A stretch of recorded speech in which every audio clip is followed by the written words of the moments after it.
Chickenpox is an infection caused by a virus called varicella zoster.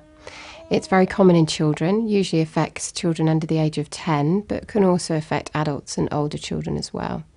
It's spread through the respiratory droplet route, so that any secretions that come out of the nose or mouth that are coughed or sneezed or touched or wiped can be spread to another person. The time from when you first catch the infection to when you first show signs can be between 10 and 21 days. Now, a person will be infectious from 2 days before the first spots appear until the very last spot has scabbed over.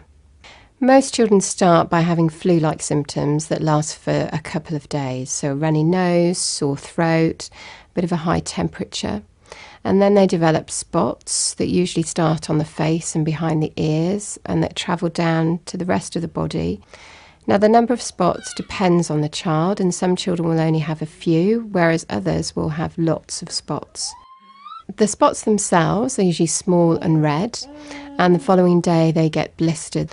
After some time, those blisters burst and they scab over, and then finally those scabs will fall off. The treatment of chickenpox is symptomatic. So for a high temperature, you treat with paracetamol and ibuprofen.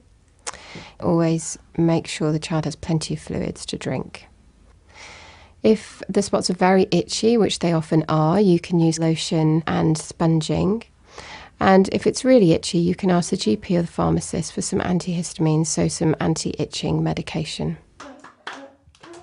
If your child has chickenpox, it's important to keep them away from certain vulnerable groups, such as pregnant women, newborn babies, or people with a weak immune system. Very occasionally, children can become seriously unwell with chickenpox, and things to watch out for would be shortness of breath, delirium or confusion in the child, or any areas of skin that look like they've got a bacterial infection on top of the chickenpox, so they would be red, painful and swollen.